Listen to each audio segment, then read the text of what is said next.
All right, hey, what is going on, Aces, Axes fans? Tonight, we are here at Funkin' Waffles backstage, doing a cool little interview here with the guys in Vaporeyes. It is July 27th. It is a hot Saturday night here, and it is about to get a lot hotter in this place when these guys jump on stage. We've got 3 of the 4 members here. We've got Pat, who is the guitar player. Hello. We've got Shannon down here on bass. What up? And last but not least, we've got Jonas on keys and vocals. Hey. You guys, I must say, I absolutely love the lyrical and spiritual kind of connection you have. I was letting you know beforehand that was one of the reasons why I was super stoked to do this. It's very positive and inspirational, and I like to see that kind of stuff and hear that kind of stuff. So big ups to you on your lyrics. Very cool, man. Much appreciated. I know this is about gear, but lyrics are gear too, in my opinion. So you were fantastic at your job with that, man. I must say, definitely. So Shannon wanted to talk about his bass pedal board that he uses down at the end. It started with a Boss TU3, very tried and true. Do you use it for silent tuning and everything like that, or do you kind of tune once and go from there? Yeah, so this is my pedal board right here. This will pick it up. You'll be good. Heard that. It's a pedal train, which is like a very popular kind of pedal board, and it has a power unit mounted underneath it. Fun thing about this is it has a little plug in the side, so I can actually plug in a fan or something into my pedal board without taking up another outlet.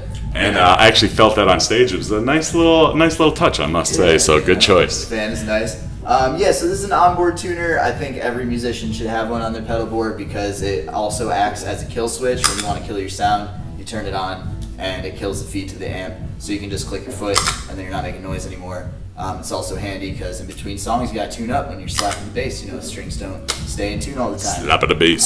And that's always at the front. So that's that little guy right there. Awesome. And I actually bought this off Jonas's dad. Oh, fantastic. I love those little stories. That's what we're all about here. And after that is actually a pedal that I am not too familiar with. It's a Manta bass filter. Yeah, so the Manta is actually my favorite pedal. It's a discontinued pedal. They don't make these pedals anymore. It's from a Soundblocks line, and I've been obsessed with the Soundblocks since I've been a little kid. Fun thing about Soundblocks is they have an expression pedal that's actually like a ring that has an accelerometer. You wear it on your hand and you can do this to modulate it. I don't have one of those. Not rich enough yet, but this pedal's sick. It has a really cool flange effect that I use in a lot of Vaporeyes jams specifically because it makes it really trippy underwater sound. Sort of gives the bass this negative sweep where it sounds like it's getting sucked out of the room a little bit. And it's really fun to pair with slap bass. It makes a really cool chaotic sort of flanger sound. So I really like this guy. Fun fact: Mike Gordon from Fish uses this exact pedal, so you know it's good. Yeah. Fantastic. After that, we go into a MXR Bass Octave Deluxe. Is that something you use quite a bit? Hell yeah, the Octaver is honestly it's I call it the Doom pedal because it creates a low octave under what I'm playing, and I'm usually playing a pretty low note already, so it adds this almost War of the Worlds-esque growl to the note that I'm playing that sounds like those big tripods that descend on the earth. So whenever I'm trying to really drive home a groove or get something that's gonna really hit in a chaotic way, I like to throw on the Octaver, and it's tough because you can't really play the whole bass with this thing on. High notes sound pretty trashy and low notes sound trashy as well, so you really only have half the bass to work with when this thing's on. But I love it, and it always gets a reaction from the band and the audience. Whenever I throw this thing on, they're like, "Oh shit, I'm gonna die." In a good way. But that's a sign of a true musician, is understanding that not every pedal works for everything. That's why usually guitar players, maybe from the neck pickup, they're only going to use 12th fret up and everything like that. So true mastery of your craft. I like to hear that kind of stuff. Very cool. I appreciate that. Yeah, definitely. So this next pedal, if you want to give it the... Oh yeah, next we're going into an Electro Harmonics Bass Soul Food. Very cool pedal. I used to use the Guitar Soul Food one for a long time. Very great pedals. Honestly, I don't use the Soul Food that much. I contemplated taking it off last week, but I didn't because there's one song that we play that has a little metal-y kind of breakdown, and I like having that grit. It really only comes through for me when I'm playing with a pick, which I don't do super often. But distortion pedal is always a good thing to have on your pedal board when you want something to just like cut through, you know, like sometimes if I'm soloing, I'll turn it on. But I really don't know like too much. I don't use distortion a lot in this band, but it's something I want to explore more, especially these two together, the octave and the distortion. I want to get like some really crazy like you know, doom sounds. Totally, especially in some of the jam sections, I could see just letting out some really long notes and letting you guys kind of, you know, arpeggiate almost on top of it and everything. Like coming from the metal guy, you know, that's what I'm thinking about. Yeah, so, and last, he's got 2 Boss pedals. Absolutely love Boss pedals used from John 5 to everybody else because they're tried and true. They always work, and you can pick them up everywhere. So it's great when you're on tour. He's got a bass chorus and a digital delay with a very cool Ernie Ball tap tempo hooked up into the digital delay. Are you using both of these a lot? Certain songs, anything like that? Yeah, so the chorus, I really like the chorus pedal. It gives my bass a really nice harmonic, like angelic kind of like singing sound. There's a lot of songs that we play in major keys, and I usually turn the chorus on for the major key songs. Gives it a really nice, like ethereal sort of edge to it. I hear a very spacey vibe. I don't want to say outer space, science fiction vibe, but especially the second album, there's a lot of, I feel like you're in outer space and everything. I do a lot of yoga, and I've been doing yoga to it all this week actually, because spiritually it kind of gets you to that nice space. So I can totally understand what you're saying with that. So fantastic. Chorus is one of my fave pedals for sure. This guy I actually just got the other day, the Boss digital delay. I've always wanted a delay pedal. I'm really bad at using them. I'm trying to get better. But basically, delay pedal, it just creates that sound that you just played again, and you adjust the timing of it. So I'm trying to get into some like rhythmic stuff with this. That actually plays into this guy. This is a tap tempo that I just got from Gorham Brothers last week. And basically, you just like you tap the tempo out, and then it registers to this pedal, and when you click it on, it repeats your sound, you know, like as the tempo you just tapped. So it's cool when we're jamming, and I want to like create like a more ethereal, like rhythmic vibe with the bass rather than something that's going to be like funky or driving. I'll throw this guy on and I'll try and like play with myself almost, you know. So it's like you'll play a note and then you'll kind of like find different like rhythmic variations off of it, and it's really fun to play with the delay in that way. I will say that I have a lot more fun with this by myself than I do in the band, because this is extreme ramifications. If you turn it on stage and you're anything but perfect with it, it's gonna make the whole song sound like shit. So you gotta be precise with this guy, and that's why I bought this, to help me with that. I'm very happy he said that, because as a guitar player, I have the same problem. I don't know how the Edge from U2 does it. Everyone says, oh, he's a simple guitar player, but it's like the fact that he can do all those delays like perfectly, I don't know how he does it. It's almost like it's a different style of instrument, almost learning just to use the pedal and everything like that. So I'm happy he said that. So you're definitely not the only one that has a little bit of a learning curve. It's definitely got a learning curve, but it has a lot of potential. So. And the tap tempo definitely helps with that. So definitely a great choice. There's no way to use it in a live environment without the tap tempo. Absolutely not. Awesome. And very cool, dude. Thank you so much for showing us your pedal board. And what power brick are you using on the bottom? You know, I don't know. It just says Power Pad 2. I just want to shout out a local band real quick. The bass player of Trauma Cat sold this to me, and he built it really well. So, awesome. Just big ups to Trauma Cat. Trauma Cat. Fantastic.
Sean, why don't you come on up here? We've got the drummer joining us also, Sean Cadley.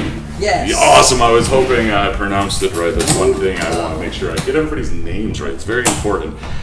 So next, let's go on over to Pat, the other stringed instrument, Mr. Pat Tierney on guitar. Now, Pat has a Strat, but it is not your normal 3 pickup Strat by any stretch of the imagination. It is a USA made. I love the 70s headstock on it, very big headstock. I'm a huge Jimi Hendrix fan, so anytime you get a big, we got sound on this interview. First one, I love it. So as you can tell, this thing has been decked all out. Well, get out so you guys can see it perfect. So it's got a Seymour Duncan humbucker in it, and it's got a big old P90 in the neck, something you really don't see on a Strat. So Pat, why don't you tell us all about your main guitar here? This is Blondie. I bought this at the House Guitars in Rochester. Awesome store. If you guys haven't been there, it's world renowned for a reason. Definitely go check it out. Got it in 2011. Birthday Over present 10 to years myself. old then. That's fantastic. I didn't even think about that. Yeah, I swapped out all the pickups except for the middle one. This is the one that came with it. It's the American Fender Stratocaster pickup. My sister actually painted this pick guard. It used to be a squid. I mean, it still is, but it had a big old eyeball. And I plucked its eye out every time. It shows where you picked. And it shows that you ride your toe knob also, it looks you can like. see that. Yes. We do a lot of like volume swells kind of stuff, like we'll be doing, especially when I get the effects going on, it's like really nice to do that kind of like. See, and I love all that individual stuff is what we're all about on this channel, because that's something you're not going to see on a metal player, really not going to do something like that, but I love this stuff. But yeah, this tone knob switches between the pickups, and I put the Seymour Duncan one. We were joking earlier about Seymour Duncan's got like 8 billion guitar pickups.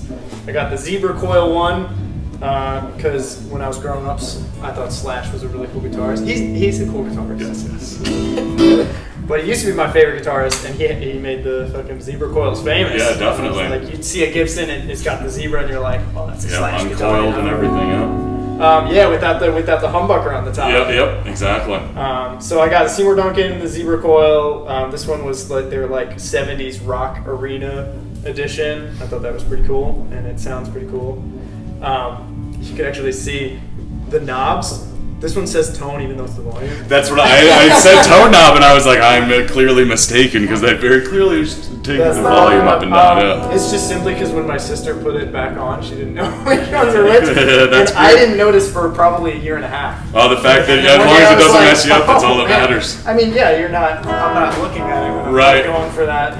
I can't even really read it. It's a trick guitar. You're going to give it to somebody, and they're going to be like, hey, what's going on? Put the volume in the middle. That's neat, but no.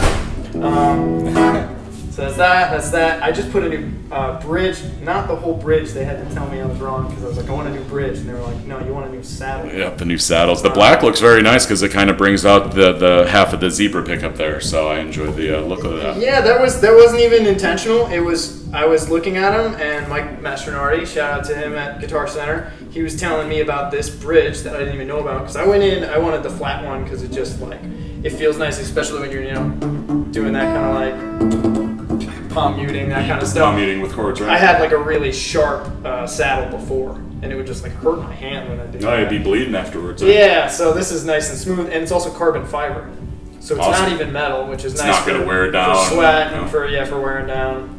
And then we were talking about this one earlier. Yeah, I got a big old Gibson P90 in the neck, which is fantastic. Sometimes you see it on a Fender Telecaster, but I can't think of the last time I've seen one on a Strat. So fantastic choice.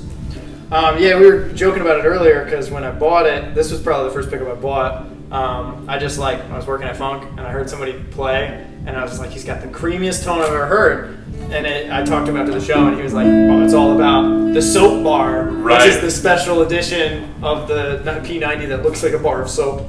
And so I was like, "I gotta get me a fucking soap bar." So I went online, I got the Gibson soap bar, but we were talking about it. They make P90s for Fender Strat because Fenders are so thin. They mount like this with like the dog-eared pickups, but this one I got mounts like this. so it actually is like really deep into the guitar. It's for the Gibsons who are thicker. Right. So my buddy like beveled out the inside and just kind of like made a hole in the guitar so it could fit. So that is staying in there. That is permanent. It's nailed to the wood on the inside. So I like to think that makes the tone even better by accident. Yeah, no, and it looks absolutely fantastic, and it looks like your guitar. And who doesn't want to have a guitar that's like, oh, that's my guitar, right? You know? And I love how you can put the pick right in the pick guard like that. Oh yeah, cool. Shout out Kyle Smith. Oh, perfect. Look at that. There you go, a little Kyle Smith pick for luck. I don't know. You gotta zoom in if you want to see that. Yeah. So, what kind of strings are you using? Standard tuning, I'm guessing? Yep, standard tuning. I used to use elixirs. I think they're my favorite, but I string my guitar so much that I don't even shell out for expensive strings anymore. Just dirty ball, Auditorial. I go cheap. Yeah, I kind of like the Auditorial, the XLs. They're pretty inexpensive. Yeah. And they're from Long Island, so it's nice to keep that East Coast vibe and keep everything it in New York. going. So East Coast. What kind of picks are you using? I know you do a lot of finger work, but I'm guessing you use a pick also. Yeah, I was on a journey to find out what kind of picks I like. I like a nice 1.1. Oh, a little bit thicker then. 351 pick. Okay. So 351 is the shape. That's the Fender one that I believe. This shape right there. I know the picks. And then the I've tried the different kind. This one's probably like a 0.9. Okay. A little too thin. A little too thin for you? Yeah, like a little bit thicker than the standard like Fender mediums at 1.0. Right. Like a little bit thicker. So I think at one point, I think that's like the purple Dunlop, I believe. So I like the blue and the green. Yeah. Which are like the green's like one. Green's like the 0.88, I believe, or something like that. Yeah, and then the blue, I believe, is the next one. So God, I'm a nerd. Yeah, it's guitar picks. Yeah, guitar picks, yes. And we don't have the rest of your gear up here, but super cool. Pat is not running into a normal guitar pedal board at all right now. He's actually using a Voice Live Extreme 3 vocal pedal. When he first told me, I giggled a little bit, and upon hearing it, it sounds absolutely phenomenal. So why have you gone that route, I must say? I also have a journey with analog pedal boards, and we're currently broken up. We'll get back together, but you go back and forth. Yeah. A lot of relationships are like that. Personal relationships, pedal board. We've all gone the digital route. At least I've gone the complete digital route, like you have, and then I'm back to a pedal board. So it seems like true love does find itself. If it's meant to be, they come back. So yeah, I mean, I personally like the sound of analog better than digital, but digital is more reliable and more consistent, and we're trying to be professional musicians out here, so. And you guys play. I don't want to let my band down is the real reason why I don't use analog anymore. Right. It's because there's been too many times where, why isn't there any sound? And then I'm fucking around with the patch cables and the power and right. And we've all done that in high school bands, and then it's like, it is what it is. But it's like you said, we're getting to be adults, and we want to actually, where it's like people paid to see you guys, you want to make sure you're giving them what they paid for. So that's awesome. I love to hear the professionalism. And you're plugging into a Fender 75 amp, which I must say, I've sold amps for 12 plus years, and I've never seen one. I can't even say I know much about it either. Right. So I'm going to do some research afterwards. Maybe I'll plug in some info. But it's a fun little story. How about did you get the amp? So we're here at Funkin' Waffles. That's not my amp. That's actually the owner of Funkin' Waffles, Adam Gold's amp. He self-proclaimed doesn't even play guitar. But we were hanging out here at Funk one day, and he was like, you should really check out the basement sometime because I have a whole back line. And I was like, what do you mean a whole back line? Like, you don't have a whole back line. You don't have drum and bass and guitar and down there. And so we went down there, and he started showing me a bunch of stuff. And he's got a Fender Bassman down there. He's got just sort of like really nice amps, Fender amps, guitar amps. And then I found that one, which is a Fender 75. It sounds like my hot rod, but it's quieter.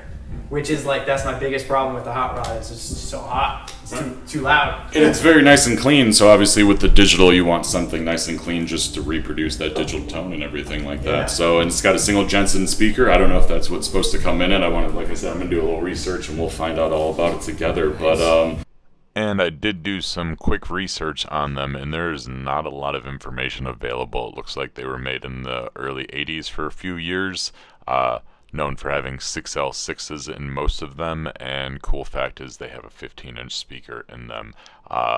Looks like all the replacement ones are also Jensen speakers, usually when you're looking for replacement ones. I do not know if this is original. If it is, obviously the back is extremely clean for being that early from the 80s. Either way, a lot of people don't seem to like the overdrive on them, but everyone loves a clean channel, and with Pat using it that way, it looks like it is right up his alley. Now back to the interview. Thanks, guys. Dude, thank you so much for taking your time and everything like that with us. Thanks for doing it. Oh, definitely, man.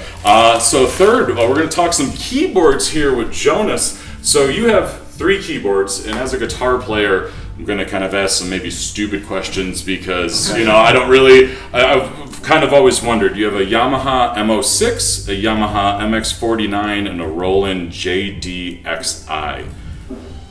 Why do you have 3 different keyboards? Well, mostly out of necessity, just for like song structure wise, different patches. I do a lot of like different things on each, but largely some of them have their own wheelhouse, so to speak. That's what I was going to guess, but I didn't want to be like, I know what I'm talking about kind of thing. So let's go into each one. The Yamaha M06, since it's more of a full-size key, is that what you want to use for your, I don't want to say normal tones, but maybe for more keyboard piano tones, or am I completely mistaken? Sometimes, initially, so that's the old lady that has been in the Vaporeyes family the entire 15 years, and then some. Oh, that's awesome. So that's fantastic. That's an old lady. It's been in the band longer than I have. Oh, wait, It's true. I think it was actually mine before it became his. And I think I got that when I was about 13. It's been a wow, so there's been a lot of music written and played on that key. That's awesome. That is so cool. That is fantastic. It's a bit of a family heirloom. So initially, a lot of the key sounds are amazing, the presets and the malleability of all the presets and the breadth, and but largely now it's pads. Oh, okay. Because left-hand pads are very natural, and they're really, really just thick. Like when I go over to the M06 and do like on I don't know, like Quip Stash or something, it's just heavy. Yeah. And then the MX49 is kind of the more versatile one. We're not even moving. I'm jumping right ahead. No. Please go right ahead. That was going to be my next question. Okay. Yeah, largely the M06 is pads and arpeggio kind of things now, kind of more full enveloping things. The MX49 is kind of more in the middle, I suppose, size-wise and sound-wise. There's a lot of your standard Rhodes kind of sounds and a lot of good leads as well. Definitely do some pads on there, a little layering, and. In the vocoder, I know you use, and that's on the Roland unit, correct? Yes, and that is, that's really all I kind of have to say about the MX49. It's just a classy, nice thing. It's light, it's semi-weighted keys, which it's easy. It's just easy to play. And Yamaha, I don't understand how they make so much good gear for every style of equipment. Yamaha guitars, Yamaha live mixers and speakers, keyboards, drums. I mean, literally everything they do is amazing. So if you're ever looking for gear and you're not really sure what company to go with, and there's Yamaha, you're not going to get anything wrong with Yamaha. So big ups to that and company. largely affordable. Yes, extremely. That's pretty much just tried and true, middle of the road, not in a bad way. Like it really it does everything it needs to do. Right.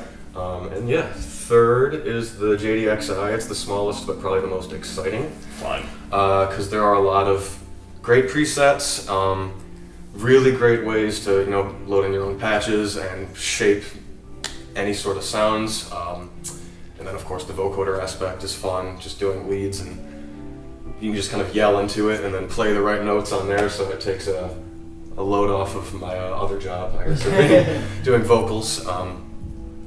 But yeah, that one has a lot of variety in it too. Kills it on leads. I think mostly I use that for leads because it just really cuts through. Yeah, it does. I always warn any whatever engineer we're working with on soundcheck, I'm like, okay, before I test this one, this is the loud one, Right. so prepare for that. So are you right-handed? Is that why you have two keys on your right hand and one on the left? Or is that just how you learn to play and it's just more comfortable for you as a piano player? Mostly it's more comfortable, and it's kind of just the way it, over time, became ingrained and mapped out in my head. But I am left-handed. Oh, okay. But I play guitar right-handed. Like I don't Jimi Hendrix it. I don't do it. I cannot even fathom that. Yeah. But I think I figured it out over the course of my life. I'm not ambidextrous, so I wouldn't say that at all. I can only write with my left hand. I can only throw with my left hand. I think it's the accurate hand. And then, but if I were to lead a punch or something, if someone made me upset enough, it would be my right hand. A different journey we took. It's all love. Yes. But no, physically I think dominant. So I don't know. So it kind of my wires are crossed, and there's not really rhyme or reason, but I've just become used to it. And I just wanted to say one more time, you brought up It's All Love. One of the things I had said is I absolutely love all your lyrics, and I love the spiritual togetherness of two people and everything like that, and I think it's missing in a lot of music and everything like that. So there was one lyric in particular that from Danye Wump, did I pronounce it right? Yeah, it's a great song, but it's "Baby, we need more time to waste. You're like a criminal and I'm on your case." Absolutely love that lyric. It's very, very cool, man. So when you're writing lyrics, do you write them beforehand? Is it one of those you have poetry waiting around and you're like, oh, that song it would work for? Or do you hear the music and just kind of goes? It's both. It's honestly both, no matter what project I'm working on. Vaporeyes, a lot of it is, it's the most collaborative, in the room, off the cuff kind of style of writing overall. I was gonna ask that because there's a lot of syncopated riffs with the three of you, with the keys, guitars, and bass, and I was like, it's probably not written by one of you because everybody's not gonna. That syncopation thing comes from jamming together, so I was wondering. It's a great lead-in question. It's a very natural kind of. It took us a while to kind of write that way, but I'm glad we took the time to. Accidentally, I say to people, if you're starting a band, you should probably do some covers or be prepared to suck for a while, and we sucked for a while. But yeah, point being, it's a very collaborative band. But lyrically, to answer your question, it's a bit of both. I do have. I don't know if you saw my lyrics book there, like on the stage. I did see it on there, but I didn't ask what it was, but I did see the book. It's largely lyrics, but it's also just a poetry book because I do poetry, I do hip hop stuff, I do this, and we have a punk band.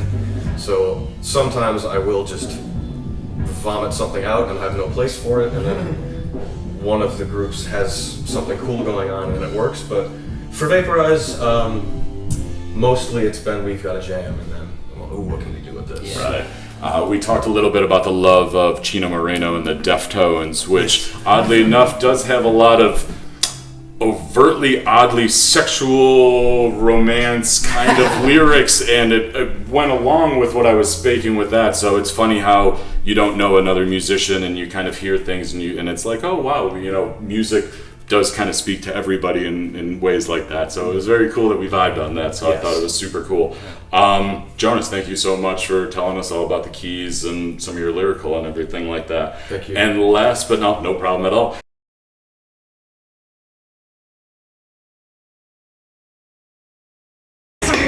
Where's Pat?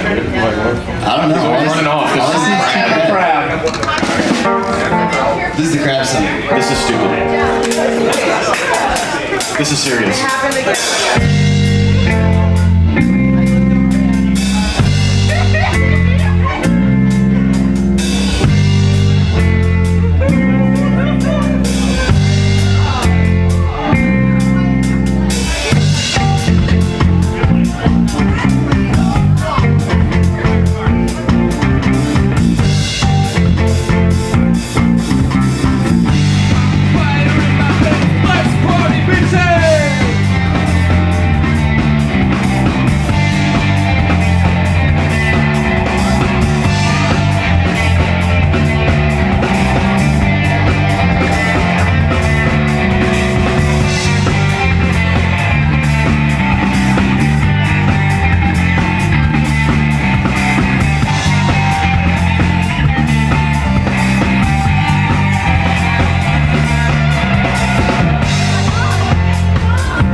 last but not least, Sean Cadley on drums down here. Sean has a Mapex Birch kit that he is playing.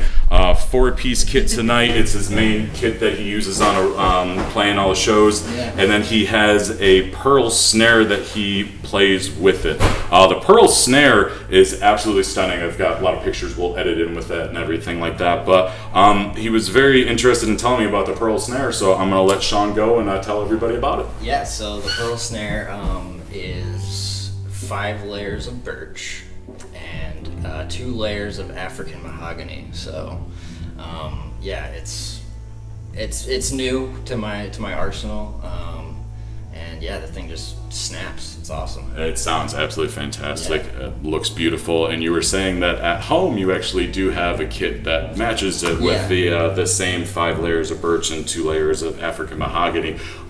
Is that something you think you're going to bring on the road, or is it something where you're like, it's for studio use, kind of at home, and integrate it possibly later on? Or yeah, I might integrate it eventually. One thing, playing gigs, sometimes you have to backline and share stuff, so obviously with an expensive kit like that, I don't like to really share my gear that much. That's why I use my old workhorse, the M Birch kit. Yeah, we work hard for our gear as musicians, and you want to make sure that it's going to last for like the keyboard. You invested in it, and look at all of the music it's made over this time. Right, so because that drum set is almost as old as the keyboard is. It's about. This is so cool. This is why we do this channel. This is so cool. I mean, these instruments, we've just been rocking on them for this whole time, and that seems to be the Vaporeyes way. Tried and true. Yeah, I mean, they've just been, we've treated our instruments right, and they've been good to us. Yeah, so. And that's something that with musical gear, it's kind of like, a lot of people are like, oh, that seems expensive, and why would I spend that much money? But it's like, if you spend money in the right place, it's going to get you years and years of use. A lot of people that play hockey, they would always be working at the guitar store. We'd be like, listen, if your kids are playing hockey, every year you're getting new pads for middle school and high school, and you're spending, upwards of thousands of dollars for that every single year. You buy a nice Gibson Les Paul that's $1,500 for a kid that's maybe 14 years old. That thing's going to last them to how old these gentlemen are and still playing and performing music. So if your kids are interested in music, pursue them. Get something that they can actually perform with, and not just the cheapest thing on Amazon, because they're probably going to be discouraged, and we need music because it brings people together. Exactly. Yeah. I didn't see what style of bass drum you use on there. What kind of bass drum are you using? So for the kick head is like an Evans EMAD, it's called. It's basically just really like muffled. Mm-hmm. It has like an extra layer of muffling, so it's really kind of dry sounding. Awesome. Yeah. And the actual kick pedal itself is that's just a pearl. I forget what series it is, but I use like all pearl hardware. Awesome. But tried and true, definitely. Yeah, exactly. And you used all Zildjian K custom cymbals, except for the one that was, I apologize, I don't have all the pictures in front of me, but it was a Oriental. It was Oriental. It was very fun. Why don't you tell us about that one? Yeah, it's the Oriental Crash of Doom. Crash of Doom. A lot of Doom in this band. Like the Doom. I definitely like that. Very cool. Yeah, it's every one of those cymbals sounds different because they're like they kind of taper them all weird, so the edges aren't perfectly round. Each one of them kind of has like little edges that are flipped up and perfectly imperfect. How about exactly. that? Yeah. So they sound really kind of thrashy, almost like a China cymbal, but a mix between a China cymbal and a ride cymbal and a crash cymbal.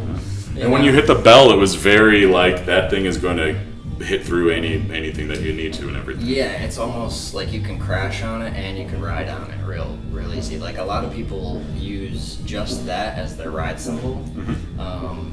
But I use it as another crash, and sometimes a ride cymbal too. So I'm going to ask you. You have 3 instruments that you're playing against. We got the guitar, bass, and keys. Yeah. What are you? I noticed what you said. What you wanted to hear in your monitor was keys, and that was pretty much like. Is that what you're listening to, or are you checking out with the bass, and you're pretty much like listening to the groove from here and letting the keys and the guitar kind of do their thing. What are you, you know, what are you listening to for your pocket? Yeah, We have amps. I mean, so